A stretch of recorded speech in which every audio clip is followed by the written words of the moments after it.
Khalil TV.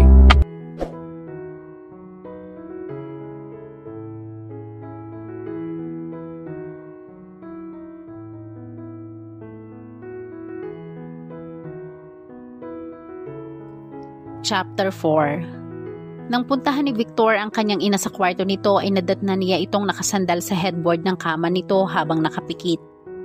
Pero nagmulat ito ng mata ng marahil ay maramdaman nitong may lumapit dito. Nang makita siya ay ngumiti ito. Pagkatapos ay sinenyasan siyang lumapit dito.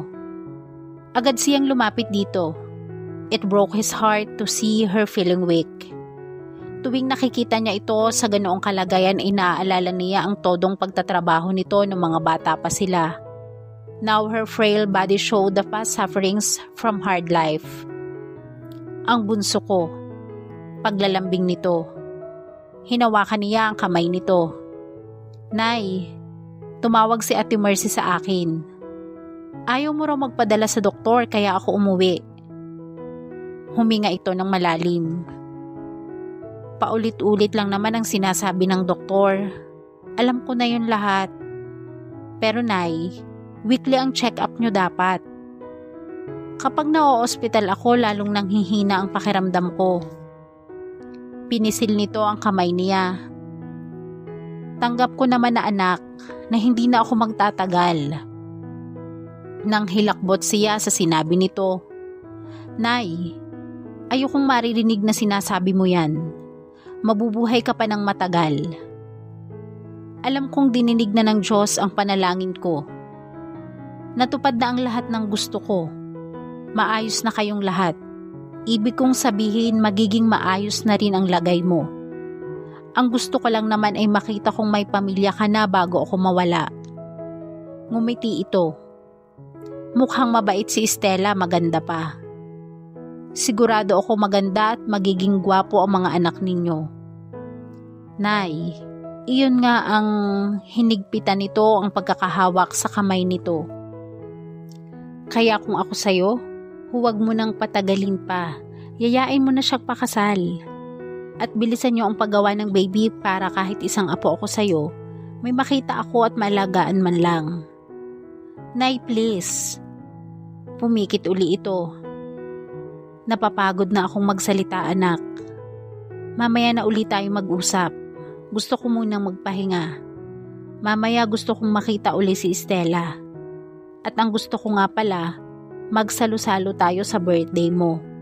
Si Stella ay isang magandang regalo ng Diyos para sa'yo, para sa akin. Sabi nito. O siya, puntahan mo na si Stella. Asikasuhin mo siyang maigi. Kung hindi lang ako hinihingal, gusto ko pa sana siyang kausapin ng kausapin. Hindi na siya sumagot. Hinayaan niyang magpahinga na ito. Hinaplos niya ang payat na braso nito at hinagkan ang kamay nito. Paano ba niya ipapaliwanag dito na mali ang akala nito tungkol sa kanila ni Stella? Siguradong masasaktan at madedepress ito kapag nalaman nitong hindi niya girlfriend si Stella. And he wouldn't want to see her depressed dahil lalong manghihina ito. Ang gusto niya ay palagi itong masaya. At gagawin niya ang lahat mapasaya lamang ito. Kaya nga nasaktan siya na makipaghiwalay si Joanne sa kanya at magtungo ito sa Amerika. He was ready to start a family then. Subalit bigla na lamang itong nakipaghiwalay sa kanya. Kung nagkatuluyan sila ni Joanne, malamang na may mga anak na sila. Masaya na sana sila ngayon lalo na ang kanyang ina. Pero mataas ang pangarap ni Joanne. Wala sa bokabularyo nito ang manirahan sa liblib na probinsya.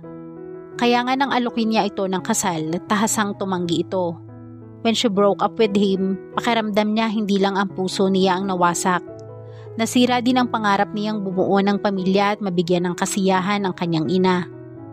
Bilang bunso, pakiramdam niya ay siya ang may pinakamalaking responsibilidad para itaguyod ang kanilang ina. Ang kanyang magiging asawa ang magiging katuwang niya sa pagtupad niyon. He thought of Stella. Isa itong estranghero. Kaninya lang ito nakilala. Sa loob ng ilang oras na magkasama sila at magkausap, parang kilalang kilala na niya ito. God knew he was attracted to her but he didn't have the right to pursue her. Ni hindi niya alam kung ang may nobyo ito. But he couldn't hurt his mother. Ngayon lang uli niya ito nakitang masaya na ganoon. Ang inakala ni Stella na malilinawan ang maling akala ni Nanay Bising ay hindi nangyari. Nakiusap si Victor sa kanya na habang hindi pa ito nakakakuha ng magandang tiyempo ay magpapanggap muna silang magkasintahan. Pangatlong araw na niya sa bahay ng mga ito. Dahil hindi pa rin naaayos ang kanyang kotse na nagkadiperensya ng matagal na nalubak at nababad sa tubig baha ay hindi na siya nakaalis. At sa ilang araw na pananatila niya roon ay napalapit na rin ang loob niya kay Nanay Bising. Napaniwala nila ito na magkasintahan sila ni Victor. Don't worry. Sa harap lang naman ni Nanay tayo aaktong magkasintahan. Ani ni Victor nang minsang magkasabay silang mag-lunch. Sana maiintindihan mo ako. Anito. I understand. Malaki ang utang na loob ko sa'yo. Maliit na bagay lang iyan ipagkakait ko pa ba? Aniya. Sa totoo lang masaya siya sa ginagawa nila kahit papalabas lang nila iyon. Kaya lang sa tingin ko ay hindi na lang kay Nanay Bising tayo magkukunwari. Kanina, narinig ko siya nakausap sa cellphone ng isang kapatid mo. Ikinuwenta niya ang tungkol sa atin. Si Ate Mercy yun. Tumawag nga rin siya sa akin. Sinabi mo ba na palabas lang ang lahat? Umiling ito. Pumitlag ang kanyang puso. Bakit hindi? Madaldal si Ate Mercy. Kapag sinabi ko sa kanya ang totoo, siguradong makakarating iyon sa iba ko pang kapatid at pamangkin. At lalong masama ay baka makarating iyon mismo kay Nanay. Parang lalong naging komplikado ang lahat. Marami na tayong niloloko. Una ang nanay mo, tapos ang mga kapatid mo. Pati yung mga kakilala ng nanay mo na nakausap niya kahapon sa ospital. Sinabi niyang mamanugagin niya ako. Pati sa doktor, sinabi niyang malapit na raw tayong ikasal. Sabi niya, sinamahan kasi nila ito ni Victor na magpa-check up kahapon. Pero hindi na sumama ang lalaki sa loob ng klinika. Tapos sa simbahan noong hapong nagsimba kami, lahat ng nakakasalubong namin ay sinasabihang girlfriend mo ako. Tinitigan siya nito. Nababother ka na ba? Umiling siya. Hindi naman. Ikaw siguro ang dapat mabother. Baka may prospect ang ligawan dito sa inyo. Siguradong hindi ka nasasagutin kapag nalaman niyang may girlfriend ka na. Tumawa ito. Kung may gusto akong ligawan na taga rito, sana noon pa. Anito habang titig na titig sa kanya. At kung may magugustuhan man ako, hindi talaga pwede kasi may girlfriend na ako. Nakatitig sa mga mata niyang sabi nito. Nag-init ang mga pisngi niya. Alam niyang siya ang tinutukoy nitong girlfriend nito. Pero dapat ba siyang kiligin? Kunwaring girlfriend lang naman? Yeah, kunwari. Sagot nito bago nagpakawala ng buntong hininga.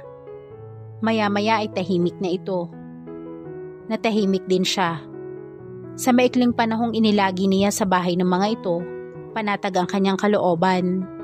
Ilang beses na niyang nakausap ang mami niya at hindi naman ito nag-aalala sa kanya.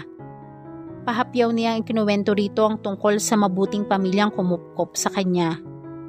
Pag-uwi niya ay saka na lang niya ikukwento rito ang lahat-lahat. Sa ngayon gusto muna niyang samantalahin ang sayang nararamdaman niya. She really felt she belonged to Victor's family.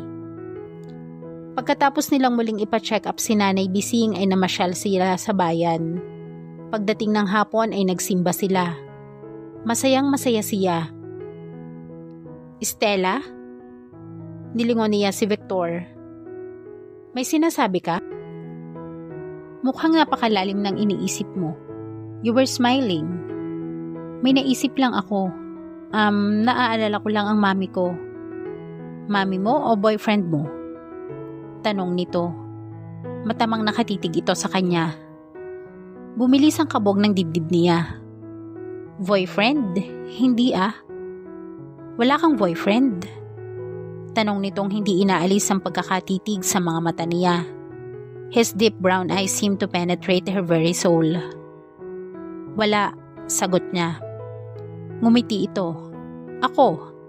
Di ba boyfriend mo ako? Nag-init ang mga pisngi niya sa sinabi nito habang pabilis ng pabilis ang tibok ng puso niya. Puro kabiro. Nasabi na lang niya. Kung sabagay, kung may boyfriend ka na, I'm sure hindi ka niya papayagang magbiyahe ng mag-isa. If I were your boyfriend, never kitang papayagang umalis nang hindi ako kasama. Having a boyfriend is out of my agenda. Pilit niyang sinisikil ang kanyang damdamin para dito at pilit niyang iginigiit sa kanyang sarili na hindi siya dapat umibig sa isang sundalong gaya nito. Pero mas mabuti nga siguro na nabanggit niya na wala sa plano niya ang umibig. Bakit? Dahil ba sa pangarap mo? Yeah, naikwento ko na rito na itutuloy niya ang pag-aaral ng medisina. Nakakahiya naman sa mami ko na kailangan pa niyang ibenta ang lupa namin para lang makapagtapos ako ng pag-aaral. Tapos hindi ako magseseryoso. Ngumiti ito. Hanga ako sa mga babaeng may mataas na pangarap sa buhay. May lungkot sa mga matang sabi nito. Birthday ko bukas. Pag-iiba nito ng usapan. Napamaang siya. Birthday mo? May 30th birthday. Ganun ba?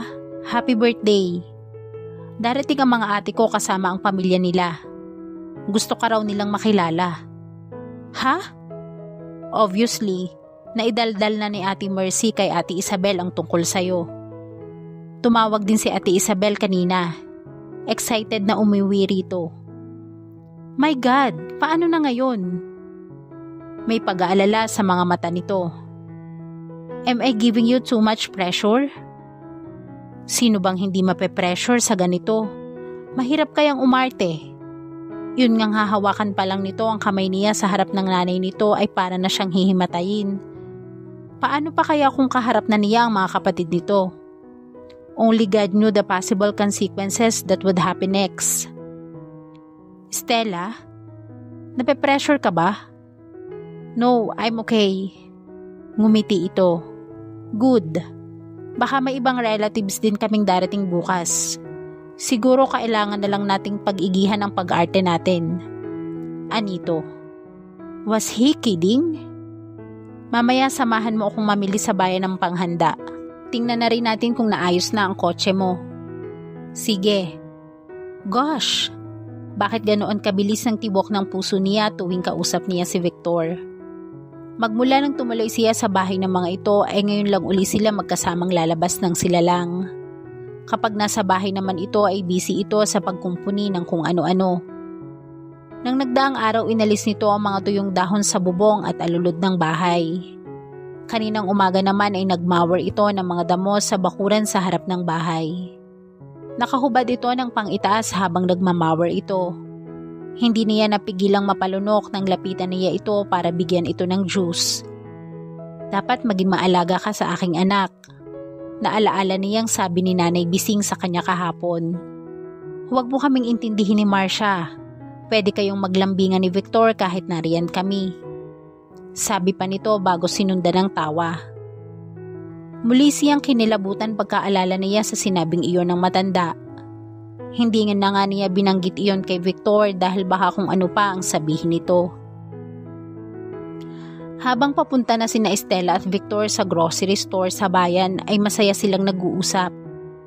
Itinuro pa nito sa kanya ang bukid ng mga ito na sinasaka raw ng mga kamag-anak ng mga ito nang madaanan nila iyon. Maliit lamang ang grocery store na pinuntahan nila. Hinayaan siya ni Victor na mamili ng mga gagamitin niya sa ilulutong spaghetti at salad. Nagpresenta kasi siya na siya na ang magluluto. Sa meat section nagpunta si Victor para mabilis silang matapos. Nang makuha niyang lahat ang dapat bilhin ay nagtungo na siya sa counter tulak-tulak ang pushcart. Naroon na si Victor. May kausap itong babae. Napasimangot siya nang makitang maarteng hinampas ng babae ang balikat ni Victor. Maganda ang babae, medyo maliit nga lang. Marahil ay nasa 30 na ang edad nito. Maya-maya ay hinawakan ng babae ang braso ng binata. Lalo siyang nainis ng tila ayaw na nitong alisin ang kamay sa pagkakahawak sa binata. Lumapit siya sa mga ito. Nang makita siya ni Victor ay ngumiti ito at agad siyang sinalubong.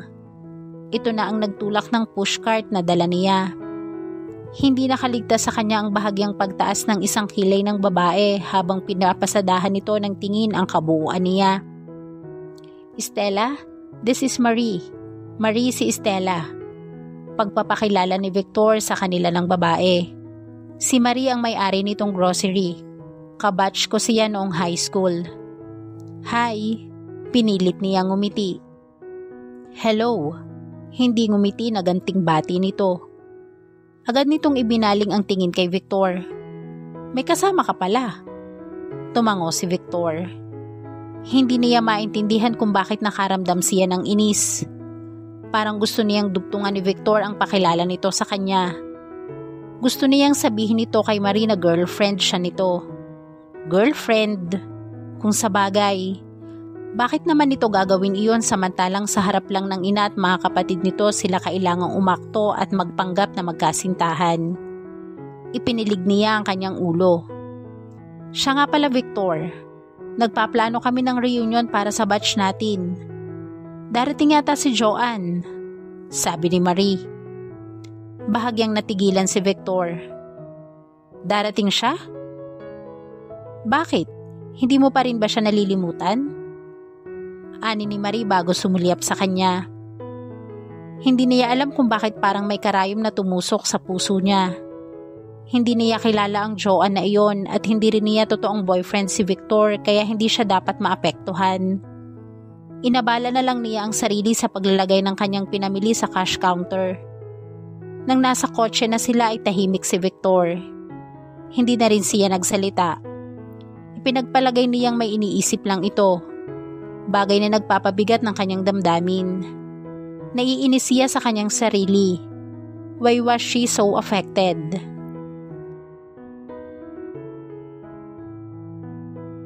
At dito po nagtatapos ang ating kwento. Sabay-sabay po nating abangan ang sunod na kabanata. Maraming salamat po. God bless and stay safe.